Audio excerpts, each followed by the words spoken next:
16 जुलाई 1945 को दुनिया के पहले परमाणु बम का परीक्षण किया गया था। इसका कोड नेम ट्रिनिटी था, जिसका कमान वैज्ञानिक जूलियस रॉबर्ट ओपेनहाइमर के पास थी। आखिरी सेकंड तक ओपेनहाइमर पूरी तरह नर्वस थे। उन्होंने एक इंटरव्यू में इसका जिक्र भी किया और कहा, अब मैं काल बन गया हूँ, दुनिया का विनाशक। क्रिस्टोफर नॉलन की फिल्म ओपेनहाइमर चर्चा में बनी हुई है। ये फिल्म भारतीय सिनेमाघरों में 22 जुलाई को रिलीज हो चुकी है और अविश्वसनीय तरीके से कमाई भी कर रही है। लगभग 3 घंटे की ये फिल्म दुनिया का पहला परमाणु बम बनाने वाला वैज्ञानिक जूलियस रॉबर्ट ओपेनहाइमर की कहानी पर आधारित है। फिल्म में ओपेनहाइमर का किरदार किलियन मर्फी ने निभाया है। रॉबर्ट ओपेनहाइमर का जन्म 22 अप्रैल 1904 को न्यूयॉर्क में हुआ था। वो जर्मनी से आकर अमेरिका में बसे यहूदी और प्रवासी के बेटे थे। ओपेनहाइमर परिवार का कपड़ों का कारोबार था, जिससे उन्हें काफ़ी दौलत और शोहरत भी मिली थी। ओपेनहाइमर ने 1925 में हार्वर्ड यूनिवर्सिटी से केमिस्ट्री में बैचलर डिग्री हासिल की। इसके बाद 1927 में जर्मनी की गोटिंगन यूनिवर्सिटी से फिजिक्स में पीएचडी की। पढ़ाई पूरी होने के बाद ओपेनहाइमर कैलिफोर्निया यूनिवर्सिटी के फिजिक्स डिपार्टमेंट के बतौर रिसर्चर जुड़ गए। आगे चलकर 1936 में वो यहाँ के प्रोफेसर भी बने। ओपेनहाइमर काफ़ी रईस परिवार में पैदा हुए थे, लेकिन उनका जीवन बहुत ही ज़्यादा सादगी से भरा था। ओपेनहाइमर जिस समय अपना अकादमिक करियर मजबूत करने में लगे थे, तब उन्होंने भगवद गीता का पाठ सुना और उन्होंने इसे पढ़ने की भी ठानी। इसके लिए उन्होंने बाकायदा संस्कृत सीखी। असल में ओपेनहाइमर गीता के अनुवाद की बजाय इसके मूल स्वरूप यानी संस्कृत में ही गीता को पढ़ना चाहते थे। ओपेनहाइमर की कद काठी काफ़ी दुबली पतली थी और वो काफ़ी शर्मीले थे, लेकिन उनका दिमाग बहुत ज़्यादा तेज़ था। उन्हें सिगरेट पीने की बहुत बुरी लत थी और वो चेन स्मोकर भी थे। ऐसा कहा जाता है कि वो अक्सर डिप्रेशन में रहते थे, लेकिन वो काम में भी बहुत डूबे रहते थे। कई बार तो वो अपने काम में इस कदर डूब जाते थे कि खाना खाना तक भूल जाते थे। एक बार उनके दोस्त ने डिप्रेशन से उनका ध्यान भटकाने के लिए बस मजाक में उन्हें कहा कि गर्लफ्रेंड से शादी करना चाहता हूँ। मतलब वो उनके गर्लफ्रेंड से शादी करना चाहते थे और इस पर ओपेनहाइमर इतना गुस्सा हुए कि उन्होंने उसका गला दबाने की कोशिश की। ओपेनहाइमर जीवन भर डिप्रेशन में रहे। एक बार उन्होंने अपने भाई से कहा था, मुझे दोस्तों से ज़्यादा फिजिक्स की ज़रूरत है। ये वो दौर था जब दूसरा विश्व युद्ध शुरू हो चुका था।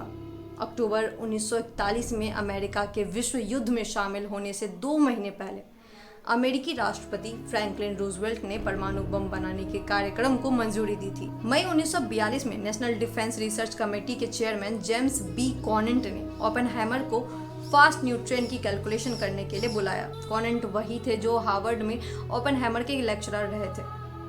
जून 1942 में अमेरिकी सेना ने परमाणु बम प्रोजेक्ट के लिए मैनहट्टन इंजीनियर डिस्ट्रिक्ट बनाया। सितंबर में जनरल लेस्ली ग्रोव्स को मैनहट्टन प्रोजेक्ट का डायरेक्टर बनाया गया। उन्होंने सीक्रेट वेपन लैब संभालने की जिम्मेदारी ओपेनहाइमर को सौंपी। ग्रोव्स का ये फैसला काफी हैरान करने वाला था। इसकी 2 वजह थी। पहली ये कि ओपेनहाइमर वामपंथी विचारधारा से प्रभावित थे और दूसरी कि उनके पास इस तरह के बड़े प्रोजेक्ट संभालने का कोई भी रिकॉर्ड नहीं था। लेकिन जनरल ग्रोव्स इस बात को भली भांति जानते थे कि परमाणु बम बनाने के लिए ओपेनहाइमर जैसे वैज्ञानिक की ही जरूरत है। जनरल ग्रोव्स ने ओपेनहाइमर में ऐसा कुछ देखा था जिसे बाकी लोग नहीं देख सके थे। बाद में ओपेनहाइमर और जनरल ग्रोव्स ने फैसला लिया कि उन्हें एक शांति जगह पर रिसर्च लैब बनानी होगी। इसके लिए मैक्सिको के लॉस अलामोस को चुना गया। इस जगह तक पहुंचना आसान नहीं था, क्योंकि रास्ता बहुत ही खराब था, लेकिन परमाणु बम के परीक्षण के लिए जगह काफ़ी सही थी। ओपेनहाइमर और उनकी टीम कई साल तक परमाणु बम बनाने पर काम करती रही और परमाणु बम बन भी गया। अब बारी थी इसके परीक्षण की। परीक्षण के लिए 16 जुलाई 1945 का दिन चुना गया। ये परीक्षण न्यू मैक्सिको में अलामोगोर्डो के पास हुआ था। ओपेनहाइमर ने इस टेस्ट का कोड नेम ट्रिनिटी दिया था। उस दिन ओपेनहाइमर बहुत नर्वस थे। 3 साल तक परमाणु बम पर काम करने के कारण उनका वजन घटकर 52 किलो रह गया था। जैसे जैसे धमाके का वक्त पास आ रहा था, वैसे वैसे ओपेनहाइमर की शक्ल पर तनाव बढ़ता जा रहा था। आखिरकार जब धमाका हुआ तो सब कुछ धुंधला हो गया। 21 किलोटन टीएनटी की ताकत वाला विस्फोट हुआ और इसका झटका 160 किलोमीटर दूर तक महसूस किया गया। इस सफल परीक्षण के बाद ओपेनहाइमर ने बताया था कि ये विस्फोट इतना चमकदार था कि उसे देखकर उन्हें गीता का श्लोक याद आ गया, और ये श्लोक था, अगर हजारों सूर्य का प्रकाश एक साथ आकाश में फूट पड़े तो वो शक्तिशाली के वैभव के समान होगा। ओपेनहाइमर ने कहा, हम जानते थे कि दुनिया पहले जैसी नहीं रहेगी। कुछ लोग रोएंगे, कुछ हंसे तो कुछ चुप भी रहेंगे। मुझे उस समय गीता का वही श्लोक याद आया जिसमें भगवान श्री कृष्ण राजकुमार अर्जुन को समझा रहे थे कि उसे अपना कर्म करते रहना चाहिए। उन्हें प्रभावित करने के लिए श्री कृष्ण ने अपना दशावतार दिखाया और कहा, अब मैं दुनिया का विनाशक काल बन गया हूँ।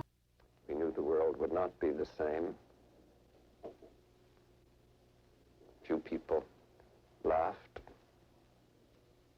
few people cried, most people were silent.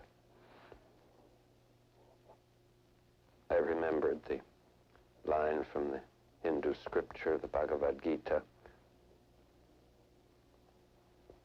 Vishnu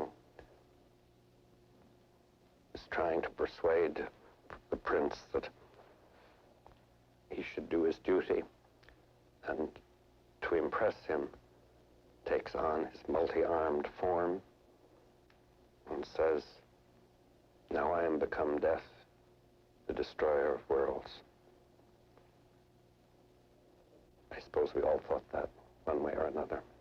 परमाणु परीक्षण वाले दिन ओपेनहाइमर के साथ उनके भाई फ्रैंक और ब्रिगेडियर जनरल थॉमस फेरल भी शामिल। फेरल ने उस दिन इंटरव्यू में बताया था, ओपेनहाइमर पर बहुत ज़्यादा दबाव था। आखिरी सेकंड नज़दीक आने के साथ साथ उनके चेहरे पर तनाव बढ़ता जा रहा था। वो मुश्किल से सांस ले पा रहे थे। आखिरी कुछ सेकंड तक वो सामने देखते रहे। जैसे ही विस्फोट हुआ तब जाकर उनके चेहरे पर राहत दिखी। Земли быстро увеличился в объеме. Через несколько секунд जुलाई 1945 में दुनिया के पहले परमाणु बम का सफल परीक्षण हो गया और अगले ही महीने अगस्त में दुनिया ने इसकी तबाही भी देख ली। दूसरे विश्व युद्ध के दौरान जब जापान घुटने टेकने को राजी नहीं हुआ तो अमेरिका ने हिरोशिमा और नागासाकी पर परमाणु बम से हमला कर दी। अमेरिका ने 6 अगस्त 1945 को हिरोशिमा और 9 अगस्त को नागासाकी पर बम गिरा दिया। इस हमले में लाखों लोग मारे गए थे, हजारों की चमड़ियां झुलस चुकी थी, कईयों के शरीर से मांस के लोथड़े लटक रहे थे। जब बम गिरा तो जमीन की सतह का तापमान 4000 डिग्री सेल्सियस तक पहुंच गया। सफल परमाणु परीक्षण के बाद ओपेनहाइमर खुश तो बहुत थे। बताते हैं कि उनमें अकड़ भी आ गई थी, लेकिन उनकी ये अकड़ महीने भर में ही खत्म हो गई थी। जापान पर परमाणु हमले के कुछ दिन बाद 17 अगस्त को ओपेनहाइमर ने अमेरिका के तत्कालीन राष्ट्रपति हैरी एस ट्रूमैन से मुलाकात की। इस मुलाकात के दौरान ओपेनहाइमर ने ट्रूमैन से कहा था, मेरे हाथों पर खून लगा है। कहा जाता है कि इससे ट्रूमैन नाराज हो गए और ये बैठक यहीं खत्म हो गई। बताया जाता है कि परमाणु हमले के बाद ओपेनहाइमर आम लोगों से दूर रहने लगे। उन्होंने लोगों के बीच आना जाना कम कर दिया था। चेन स्मोकर होने की वजह से उन्हें गले का कैंसर भी हो गया। 15 फरवरी 1967 को ओपेनहाइमर कोमा में चले गए थे। आखिरकार 18 फरवरी 1967 को 62 साल की उम्र में ओपेनहाइमर का निधन हो गया।